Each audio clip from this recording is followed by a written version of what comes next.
Okay, Hans, let's go through the information today. Let's start with, we learned today also that the Justice Department's prosecutor for the Flynn case decided to withdraw.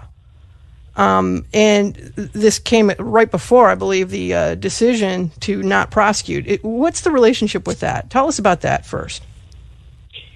Well, he withdrew because,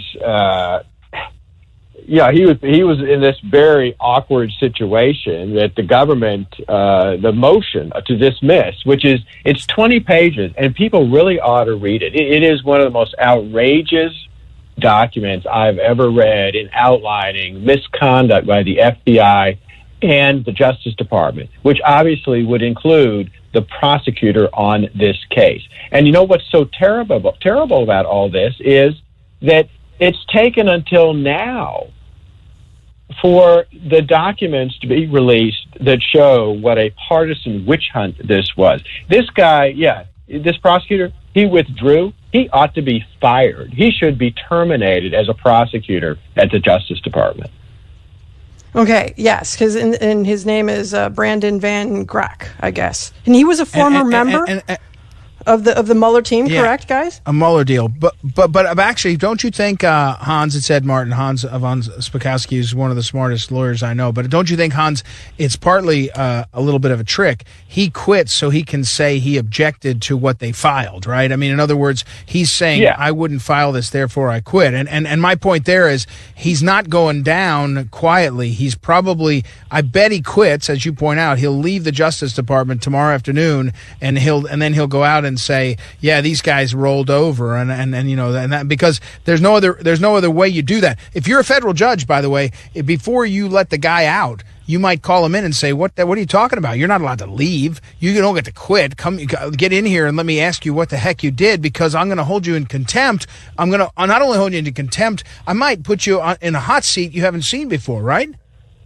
No, that is exactly right. And while, look, what happened today is terrific, everybody needs to keep something in mind. The government filed a motion to dismiss the criminal prosecution of Michael Flynn with prejudice, but that has to be approved by the judge in the case.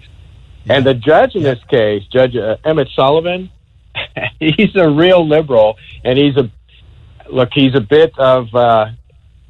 bit eccentric, I guess is a polite way to do it. People should not forget that at one point in his courtroom, he started on this crazy rant against Flynn, calling him a traitor. Well, there's no such evidence of him being a traitor in the file. And apparently it was because he had been watching Rachel Maddow on MSNBC going after Flynn. So hopefully he will simply approve this, but while Flynn is in a heck of a lot better shape now, we've got to wait and see what Sullivan does with this. And look, it's 20 pages, but the essence of what the Justice Department says is something we've all been saying now for quite a while, which was there was no justification, no evidence that would support Flynn being even investigated in the first place.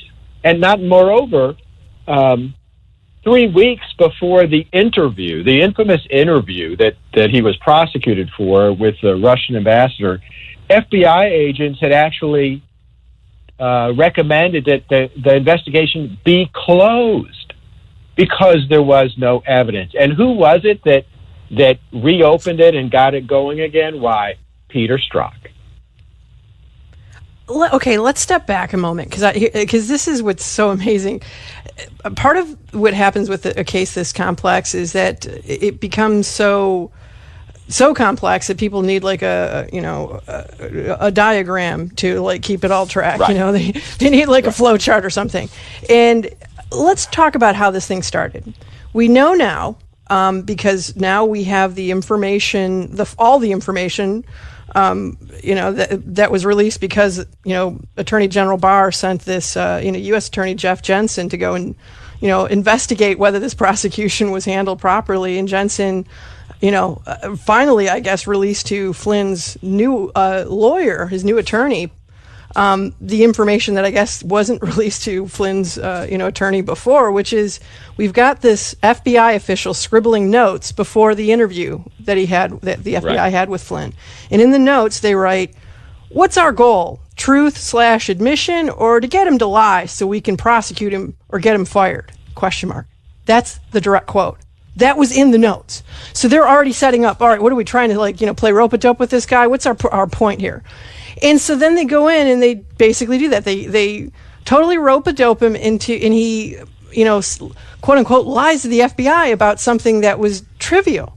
And so it looks as if today, in the when the Department of Justice said, we want to throw out this thing, we're not going to prosecute, they note that, essentially that, okay, he did lie, but the lie was immaterial to what he was being charged with. It was correct me if I'm wrong, Hans, is that sort of what they're saying? They're saying, well, you can't just rope-a-dope the guy, and get him to he lied to us because he stated a date or something. That's unfair. No, you got it right. In fact, what they say, and I've got it in front of me. Just listen to this one sentence. The government is not persuaded that the January 24th interview was conducted with a legitimate investigative basis.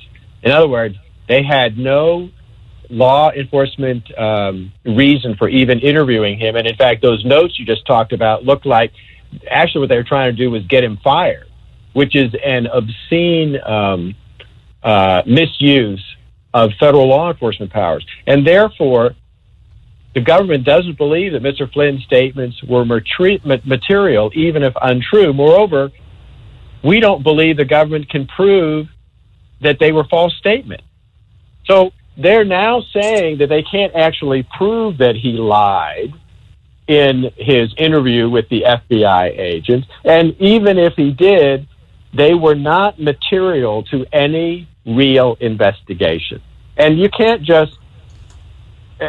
To explain this to people, look, if somebody lies when they're talking to an FBI agent, and we don't want them to do that, but if somebody lies to an FBI agent, it has to be a material lie. In other words, it has to be important and relevant to an investigation. If I am interviewed by the FBI and they ask me what my name is, and I lie about what my middle name is, well, yeah, I've lied to an FBI agent, but I wouldn't be prosecuted for that because that's not material. It's not important. And that's what they're saying here is that, one, they can't really prove that he lied, and second, even if he did, it wasn't material to any real investigation.